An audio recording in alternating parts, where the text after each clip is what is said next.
Baik, kita mulai aja ya perkuliahannya. Selamat siang. Assalamualaikum warahmatullahi wabarakatuh. Waalaikumsalam warahmatullahi wabarakatuh. Ya, salam sejahtera buat kita semuanya. Baik, kita mulai aja perkuliahan pada siang hari ini. Jika berkenan, mohon teman-teman boleh menyalakan kameranya supaya saya nggak kayak bicara sendiri gitu ya. Saya hari ini mengajar kelas banyak sekali, ada sekitar 7-8 kelas. Ya, per kelas saya kasih waktu sekitar 45 menit. Ini udah kesekian kalinya, mudah-mudahan saya tetap maksimal ya. Oke, teman-teman sudah buka puasa hari ini? Belum waktunya. Masih kuat ya? Atau ada yang belum sahur? Semoga lancar ya teman-teman puasanya. Lancar sampai nanti maghrib. Amin. Oke, baik, kita mulai aja ya teman-teman ya. Nanti diskusi aja kalau ada yang mau ditanyakan, monggo dipersilahkan.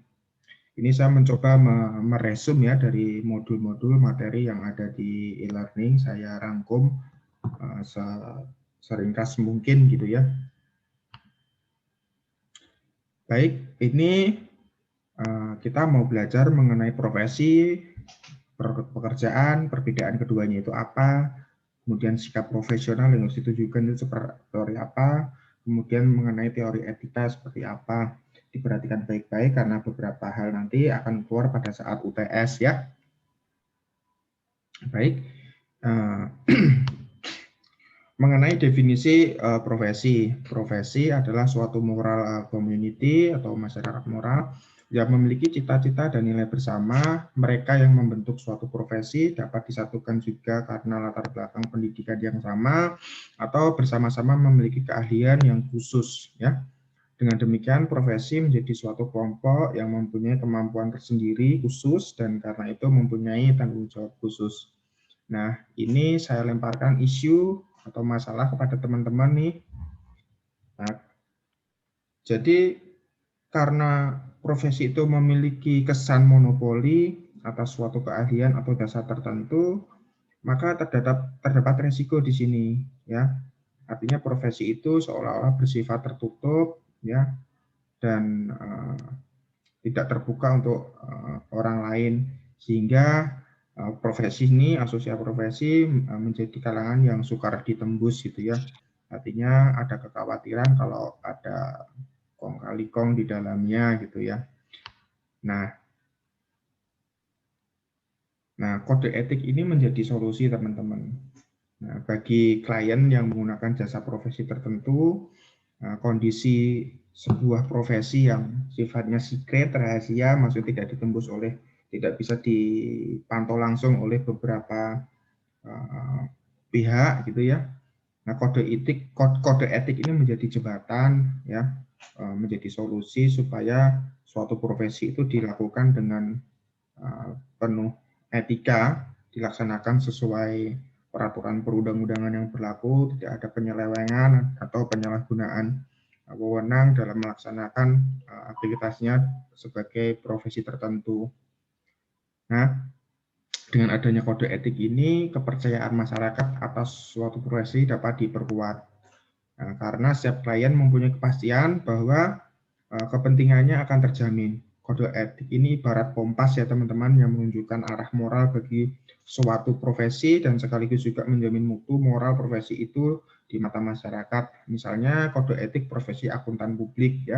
Apabila teman-teman minat menjadi seorang auditor, akuntan publik, ada beberapa prinsip-prinsip dasar yang teman-teman harus pegang teguh sebagai seorang auditor. Misalkan prinsip berintegritas ya, integritas, objektif ya. Integritas itu artinya teman-teman patuh terhadap apa yang dipersyaratkan dalam peraturan perundang-undangan, apa yang teman-teman katakan sesuai apa yang teman-teman lakukan itu adalah integritas.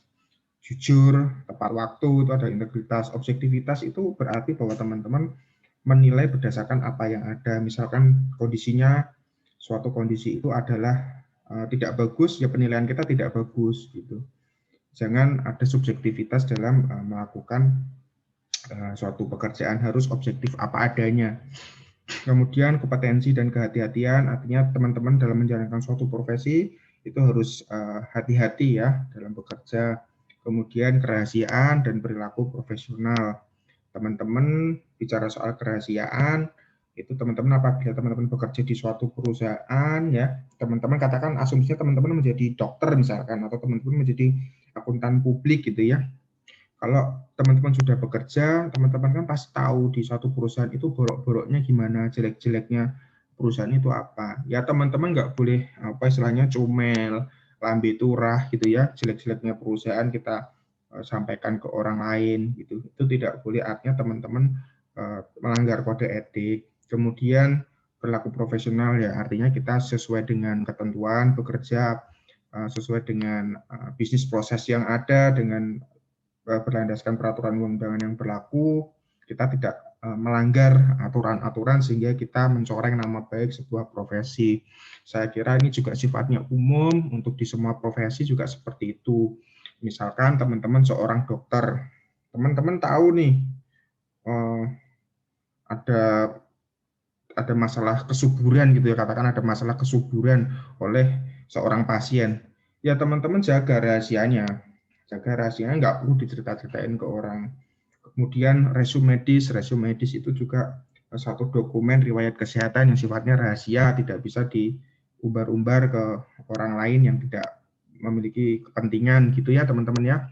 Nah, sampai sini bisa dipahami ya teman-teman ya. Kemudian definisi profesi, ada macam-macam lah, katakan dari Peter Jarvis, menurut dia itu profesi adalah suatu pekerjaan yang sesuai dengan studi intelektual atau pelatihan khusus di mana tujuannya untuk menyediakan pelayanan keterampilan bagi orang lain dengan upah tertentu. Menurut Hagas, suatu pekerjaan di bidang tertentu di mana seseorang profesional memiliki pengetahuan lebih baik dari kliennya mengenai sesuatu yang terjadi pada klien tersebut. Sorry, ini nanti redaksinya saya rapikan lagi.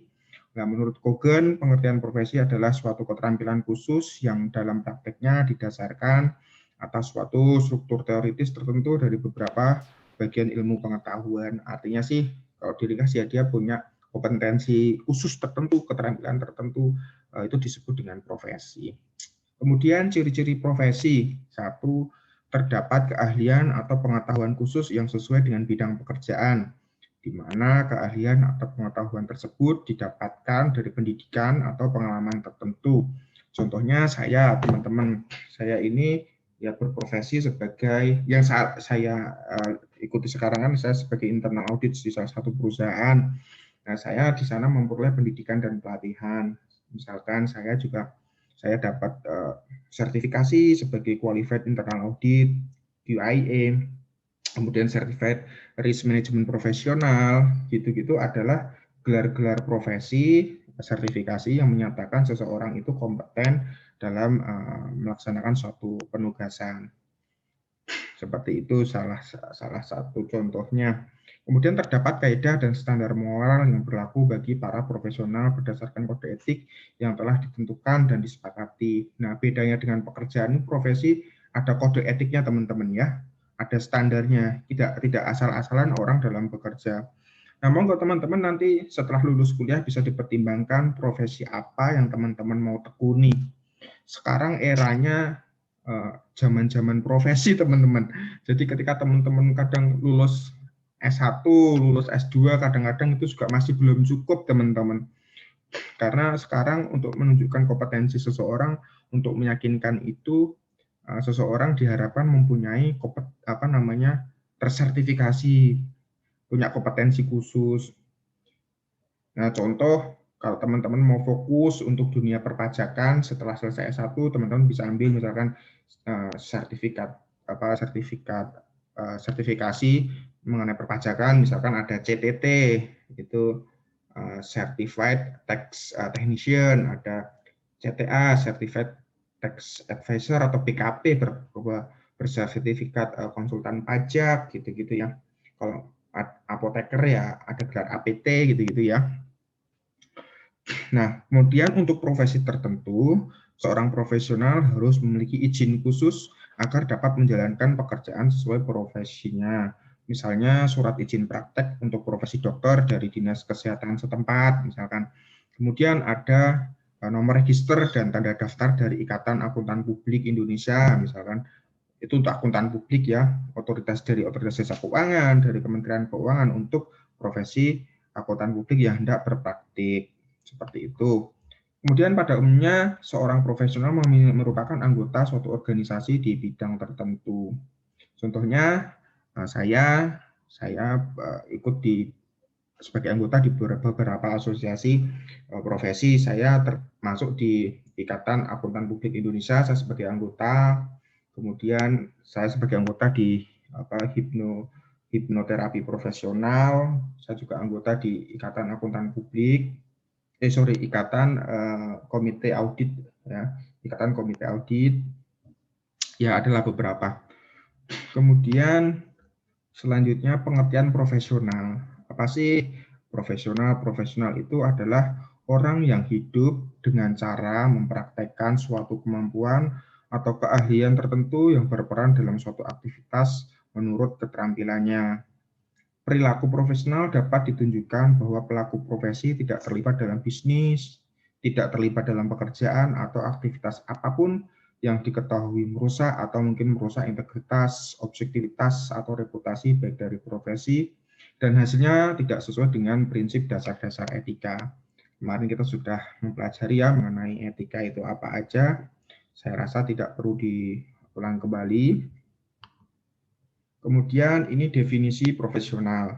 Menurut David Mister 98 mengatakan bahwa orang-orang profesional adalah orang-orang yang diandalkan dan dipercaya karena mereka ahli, terampil, punya ilmu pengetahuan, bertanggung jawab, tekun, penuh disiplin, dan serius dalam menjalankan tugas pekerjaannya. Semua itu membuat istilah profesionalisme identik dengan kemampuan, ilmu, atau pendidikan dan kemandirian. Kemudian definisi menurut Suyana 2018, profesi yang bersifat profesional merupakan profesi yang hanya bisa dilakukan oleh orang yang secara khusus dipersiapkan untuk hal itu, dan bukan profesi yang dilakukan oleh mereka yang tidak dapat atau tidak mendapatkan profesi lainnya. Selanjutnya, ciri-ciri profesional. Yang pertama, memiliki kemampuan dan pengetahuan yang tinggi atas suatu disiplin ilmu atau keahlian tertentu, memahami kode etik dan menjunjung tinggi kehormatan berdasarkan prinsip standar etika yang telah ditetapkan, mempunyai tanggung jawab profesi serta integritas yang tinggi, memiliki jiwa pengabdian kepada masyarakat, melaksanakan tugas dan pekerjaan dengan penuh tanggung jawab, memiliki kemampuan yang baik dalam perencanaan, pelaksanaan, dan evaluasi program kerjanya, kemudian menjadi anggota organisasi dari profesi, mengikuti pelatihan yang berkesinambungan. Kemudian definisi dari pekerjaan, teman-teman. Pekerjaan adalah suatu kegiatan yang tidak tergantung pada suatu keahlian ya, keterampilan, pengetahuan, kualifikasi, dan pelatihan khusus. Sehingga tidak semua orang tertumpu pada suatu profesi, melainkan setiap orang dimungkinkan untuk memiliki pekerjaan. Nah, pada KBBI, Kamus Besar Bahasa Indonesia, pekerjaan kata dasarnya adalah kerja, yang berarti apa yang dilakukan seseorang. Pekerjaan memiliki arti sebagai pencaharian yang dijadikan sebagai pokok penghidupan. Jadi, orang yang berprofesi pasti dia bekerja, tapi orang yang bekerja belum tentu berprofesi. Kira-kira seperti itu ya. Nah, ini perbedaan profesi dengan pekerjaan. Tadi sudah banyak saya singgung mengenai perbedaan profesi dengan pekerjaan. Nanti teman-teman bisa baca sendirilah. Ini mungkin juga akan keluar di ujian kita, nanti bisa diperhatikan. Kemudian teori mengenai etika ini cukup sulit dan perlu pemahaman ya teman-teman. Pertama yang cukup terkenal adalah teleologi. Itu terkait dengan teologi utilitarianisme dan impact analysis. Teleologi berasal dari bahasa Yunani, telos yang berarti akhir, konsekuensi atau hasil. Jadi teori teleologi ini mempelajari perilaku etika yang berkaitan dengan hasil dari keputusan-keputusan beretika. Teleologi dikembangkan oleh filsuf aliran empiris, ya, ini empirin dari Inggris seperti John Locke, Jeremy Bentham, James Mill, kemudian John Stuart Mill. Nah, menurut teori ini yang harus teman-teman pahami, nanti ada perbedaan teori, teman-teman juga harus pahami nalar berpikir teorinya ya. Nah, teleologi itu suatu keputusan etika yang benar atau salah tergantung apakah keputusan tersebut memberikan hasil yang positif jika benar dan negatif jika salah. Kualitas etika dari pengambilan keputusan dan keputusan ditentukan berdasarkan hasil dari keputusan tersebut. Jadi keputusan beretika atau tidak itu menurut teori ini dilihat berdasarkan outputnya teman-temannya, outcome atau outputnya. Seperti itu. Utilitarianisme mendefinisikan baik atau buruk dalam bentuk konsekuensi, kesenangan, dan kesakitan. Tindakan beretika adalah tindakan yang menghasilkan kesenangan atau rasa senang yang paling banyak atau rasa sakit yang paling sedikit. Teori ini berdasarkan asumsi bahwa tujuan hidup adalah untuk bahagia dan segala sesuatu yang mendorong kebahagiaan secara etika itu baik. Ya, utilitarianisme berbeda dengan hedonisme. Hedonisme pada individu yang mengajarkan kesenangan individual. Nah, ini selanjutnya masih teori impact analysis atau utilitarianisme. Nah, teori ini memiliki kelemahan yang perlu kita perhatikan.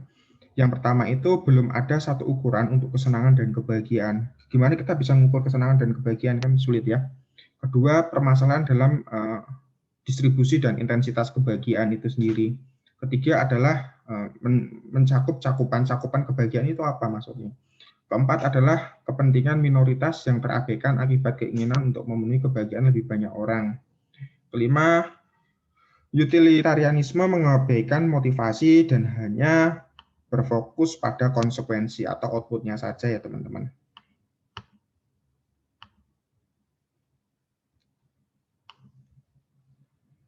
Selanjutnya adalah deontologi. Teori yang berdasarkan motivasi di dalam diri manusia. Motivasinya yang dilihat kalau tadi kan adalah hasil akhirnya ya teman-teman. Nah, kalau deontologi ini motivasi yang ada dalam diri seseorang. Gampangnya kalau teman-teman syukur kalau orang tuanya masih ada, kadang-kadang dimarahin gitu ya. Padahal menurut teman-teman itu hal yang baik, tapi menurut orang tua itu nggak baik. Kadang-kadang mereka menggunakan pendekatan deontologi ini. Kita nggak tahu maksud hati orang tua kita, teman-teman. Kita nggak tahu motivasi orang tua kita melarang kita melakukan sesuatu, menyuruh kita melakukan perbuatan sesuatu. Bisa jadi orang tua kita itu motivasinya baik, teman-teman. Ya, makanya ini sulit dipahami karena motivasi itu ada di dalam diri manusia. Nah, nanti saya jelaskan lebih lanjut. Nah, deontologi berasal dari bahasa Yunani, deon yang berarti tugas atau kewajiban. Deontologi terkait dengan tugas dan tanggung jawab etika seseorang. Deontologi mengevaluasi perilaku beretika berdasarkan motivasi dari pengambilan keputusan. Nah, menurut teori deontologi ini, suatu tindakan dapat saja secara etika benar, walaupun tidak menghasilkan selisih positif antara kebaikan dan keburukan untuk pengambilan keputusan atau masyarakat secara keseluruhan. Jadi ini ada pandangan yang berbeda dengan teori yang sebelumnya. Nah, di teori deontologi ini sangat menekankan pentingnya motivasi ya, kemauan baik dan watak yang kuat dari perilaku dari para pelaku. Terlepas dari akibat yang timbul itu bagaimana. Nah, sebagaimana dikatakan oleh Immanuel Kant, nah ini dia seorang filsuf terkenal, Immanuel Kant itu. Keren dia. Bahwa saya lebih kalau saya pribadi ya, saya sih orangnya tipe-tipe yang deontologi.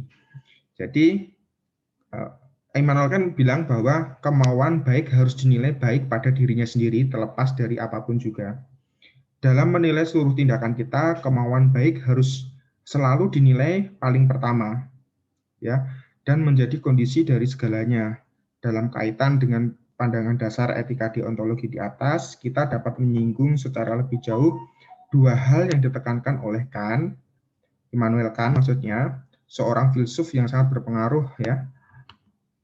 Selanjutnya, pertama, menurut Kant tidak ada hal di dunia ini yang dapat dianggap baik tanpa kualifikasi kecuali kemauan baik itu sendiri.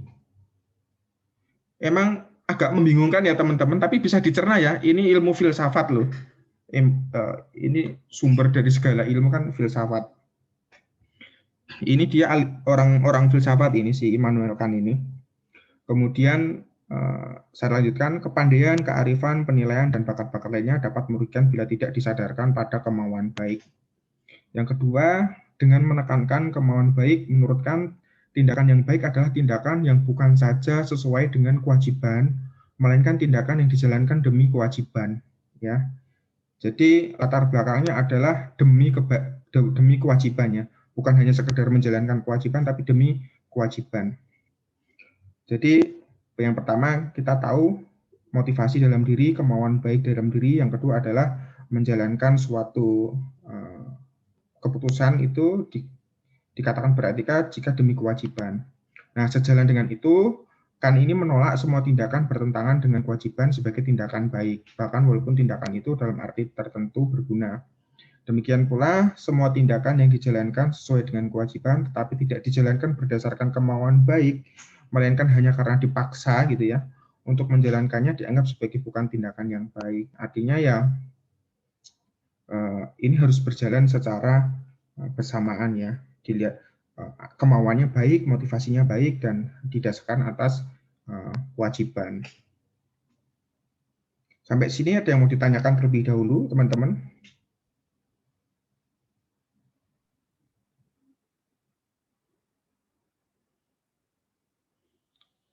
Kayaknya Mas Mahfudin sudah nggak sabar ingin bertanya ini. Silakan Mas. Iya, mau bertanya Pak, Silakan. jika sebuah perilaku tanpa adanya motivasi itu bagaimana ya Pak? Apakah berhasil tujuannya ataukah wajib harus ada motivasi Pak? Nah, ini kalau arahnya ke teori deontologi ini, kita harus mempertanyakan ke dalam diri sendiri ya. Kita membatinkan, kita mau ngomong, kita mau berperilaku, mau mengambil keputusan itu, motivasi hati kita ini apa? Kita harus tanya ke kedalaman hati kita ya. Sebetulnya tanpa disadari, kalau menurut saya pribadi, saya juga belum banyak belajar mengenai ilmu psikologi, tapi saya belajar sedikit-sedikit. Sebetulnya tanpa disadari ketika kita mengambil keputusan itu ada, motivasinya itu ada teman-teman di dalam hati kita. Nah, kita tanya ke dalam hati kita, apakah kita membantu orang itu, kita pengen nama kita tenar, kita dinilai orang kita tuh orang baik, atau ketika kita membantu orang itu karena kita mengasihi mereka gitu loh. Kita pengen berbuat baik mereka karena kita pengen mereka itu tidak kelaparan. Kita pengen melihat wajah mereka bahagia, itu motivasi yang benar ya. Kalau motivasi kita memberi hanya untuk dinilai baik oleh orang ya buat apa? Nah, tapi menurut teori deontologi ini ada dua hal ya Mas, diingat-ingat. Tindakan beretika itu dinilai baik apabila motivasinya baik ya, dan adanya tuntutan kewajiban.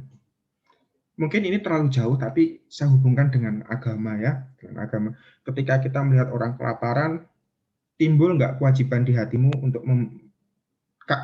diri kita tuh menganggap itu kewajiban nggak untuk memberi mereka sedekah gitu. Kalau teman-teman menganggap itu adalah suatu kewajiban agama gitu ya, apa istilahnya infak, sedekah, kalau di Kristen apa namanya perpuluhan, kita menganggap itu sebagai kewajiban dan didasarkan atas motivasi yang benar ya, itu adalah menurut nalar berpikirnya teori deontologi, itu kita sudah melakukan tindakan yang beretika. Begitu Mas Mahfudin. Bisa dipahami ya? Motivasi itu timbul dengan sendirinya Pak? Menurut saya bukan timbul dengan sendiri, tapi sebelum kita berperilaku, kita mau berbuat, tanya Mas di dalam hati kita, hati kecil kita mau berperilaku ini, hati kita damai nggak? Itu baik nggak? Saya tuh membantu karena apa gitu? Karena apa ya? Gitu. Makanya kadang kita kalau sama orang tua gitu, orang tua nggak ngizinin, tapi kita ngeyel. Kadang-kadang mereka tuh menggunakan pendekatan teori deontologi ya. Kita nggak tahu kedalaman hati orang tua kita, padahal sebelum maksud mereka baik gitu ya, motivasinya baik gitu ya. Tapi kadang kita nilai itu nggak baik. Nah, itu sebenarnya lebih didalami di ilmu psikologi sosial teman-teman. Sayang saya belum belum kuliah ke sana ya, belum dapat ilmunya secara detail, tapi ketika saya berliterasi, saya belajar kira-kira seperti itu, Mas Mahfudin. Oke, izin saya lanjutkan ya, Mas.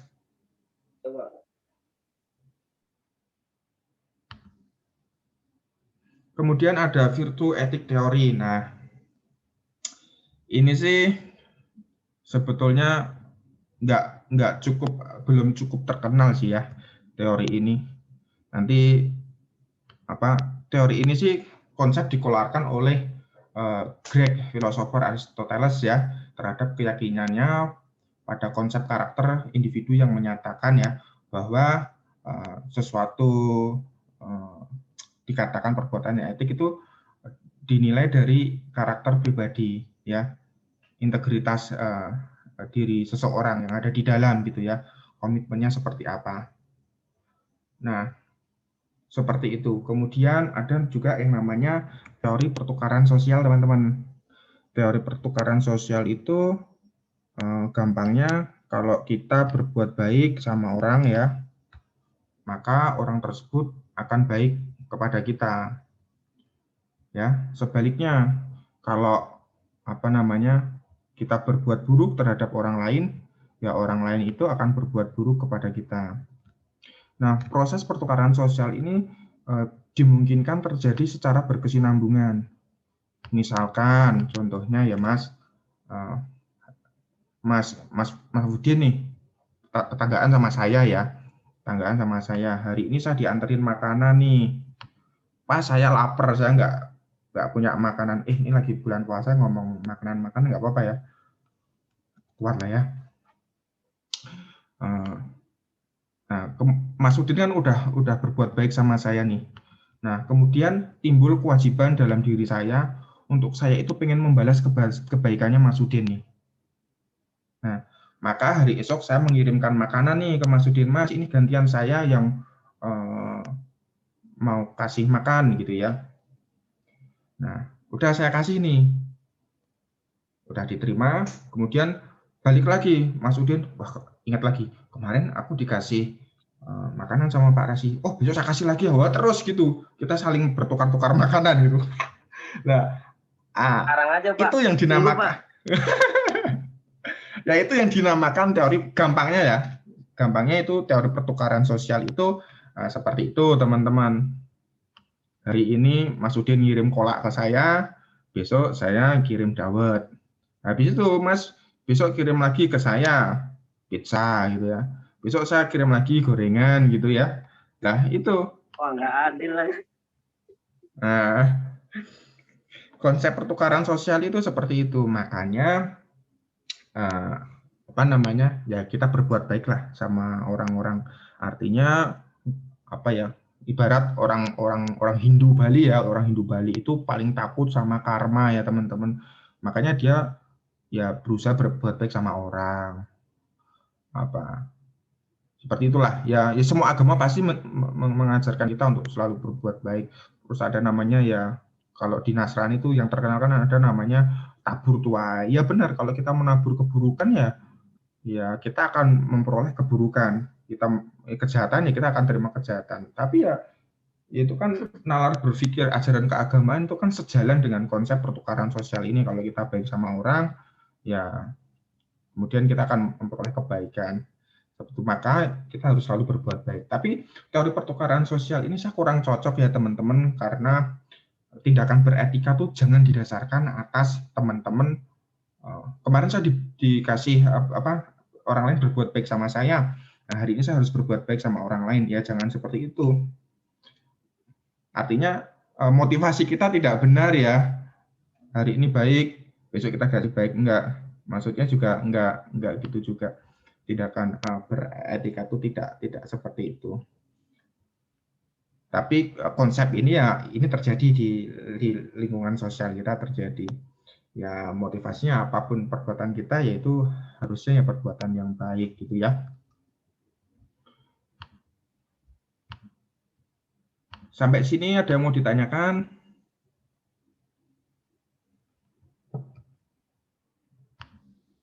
Kalau teori yang virtu tadi sih nggak begitu populer. Nah, teori Virtu tadi itu berbicara mengenai karakteristik dan integritas individu ya dalam membangun konsep, menjalani hidup gitu ya.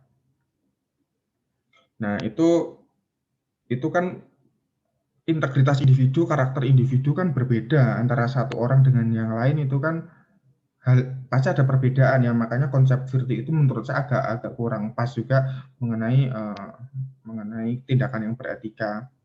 Nah, karakter individu, integritas individu yang disepakati dalam diri manusia itu kan seperti apa dan bagaimana orang itu kan ya sifatnya hanya subjektif gitu ya, orang itu yang tahu, tapi ketika disandingkan dengan orang lain ya berbeda juga nilainya.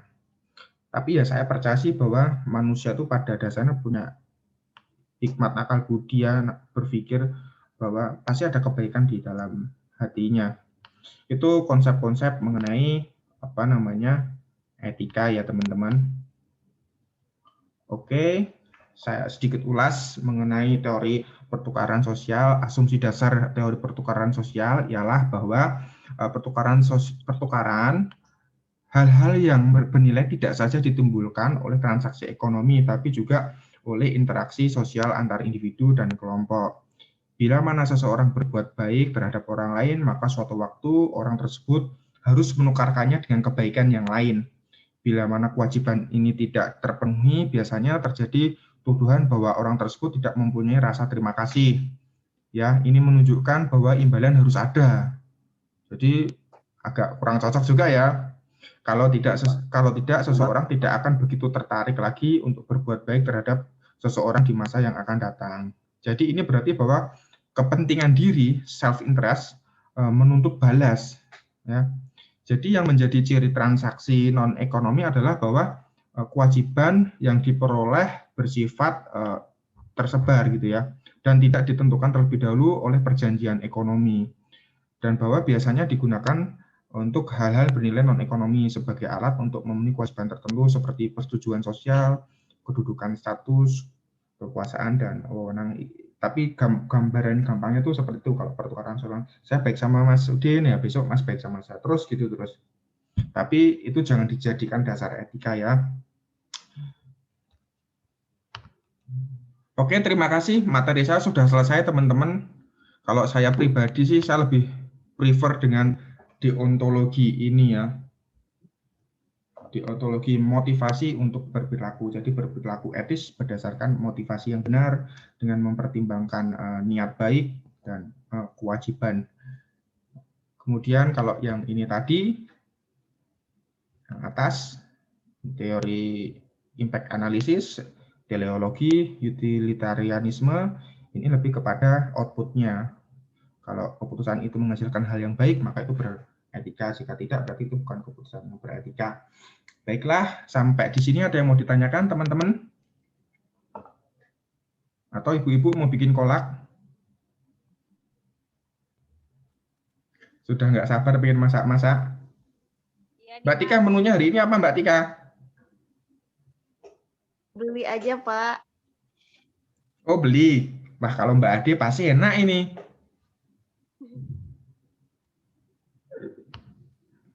Beli juga, Pak. Wow. Oke, kalau Kak Putri, Kak Nadia, ada yang mau ditanyakan? Ada, Pak. Tidak ada kesulitan ya dalam mengerjakan soal-soal ya. Saya sih nggak begitu ngasih materi yang sulit-sulit amat. Yang penting teman-teman bisa paham esensinya lah ya. Itu. Saya harap nanti UTS nilainya teman-teman baik ya. A-B jangan sampai ada yang C. Kalau mengerjakan tugas ya kerjakan sebaik mungkin. Saya pengen teman-teman berhasil, untuk sukses. Tugas 6, kalau Pak. Apa? Untuk Kenapa? tugas 6 kok due date waktunya sampai tanggal 22 April ya, Pak. Apa salah nulis tanggal Gitu. ya, Pak? Nanti saya update lah, Mas. Nggak apa-apa. Nanti saya update. Nanti ingetin saya ya, tolong ya. Oh iya, Pak. Nanti saya benerin itu due date-nya. Ya, teman-teman ngirim tugasnya tepat waktu ya. Kalau bisa formatnya PDF, jangan Word, tulisannya yang rapi, biar saya enak bacanya. Kadang-kadang mahasiswa ngirim tugas tuh ya, copy paste, tulisannya acak adul dikirim gitu. Aduh, calon sarjana begini kadang-kadang, jangan gitu-gitu amat lah. Tetap semangat lah. Kan nanti teman-teman kalau kerja nggak mungkin kayak gitu juga ya. Kerapian juga harus ini diperhatikan. Oke, tetap semangat ya teman-teman. Buat saya sih yang bisa merubah nasib kita dalam hidup salah satunya ya lewat pendidikan. Oke, semangat belajar, tambah pinter, sukses buat kedepannya, lancar ibadah puasanya ya. Sudah tidak ada yang mau ditanyakan lagi? Ada Pak, ganjelan Pak. Satu lagi Apa Pak, tuh? biar berjalan komunikasinya Pak. Silahkan. Di Indonesia kan ya Pak, untuk masalah kode etik dan profesi itu seakan-akan tidak berjalan Pak. Contohnya kayak misalkan kode etik dalam bekerja, seakan-akan semuanya itu pada bersaing. Misalkan profesi seperti bekerja di negara, misalkan PNS, contohnya misalkan kayak menteri atau misalkan pengadilan, itu banyak yang datanya banyak yang dibohongkan Pak. Terus korupsi di Ya. mana-mana. Itu menanggulanginya seperti apa ya Pak, supaya agar etik dalam berprofesinya itu berjalan? Ini hal yang pertanyaannya sulit dijawab juga ya. Ya kadang tuh kembali ke manusianya ya Mas. Kalau kita bicara, kalau masuk kelas audit saya bisa jelaskan panjang lebar Mas mengenai internal control, pengendalian internal. Ada namanya baseline yang disebut sebagai lingkungan pengendalian. Dia itu fondasi dasar dalam melakukan sistem pengendalian Mas. Nah, ada beberapa faktor yang disebutkan di standar itu ada namanya integritas dan etika Mas. Nah, sebagus perusahaan apa, sebesar apa perusahaan mendevelop suatu sistem pengendalian, kalau baseline-nya nggak bagus, integritasnya nggak bagus, ya akan roboh. Orang masih akan tetap korupsi, ya orang tetap apa namanya berbuat curang. Nah, caranya ya kita harus meningkatkan integritas dan etika melalui pendidikan orang tua. Nah, itu yang menjadi PR bersama. Oke, kira-kira begitu teman-teman. Ini sudah mau habis, waktunya cuma 45 menit. Nanti kita bisa sambung lagi ya. Chat saya aja nggak apa-apa Mas Udin. Saya senang kalau ada orang tanya. Oke, udah itu aja ya teman-teman. Terima kasih. Selamat siang. Sukses selalu ya. Terima kasih ya. Terima kasih kembali, Nanti disambung lagi. Boleh tanya-tanya lagi. Pak.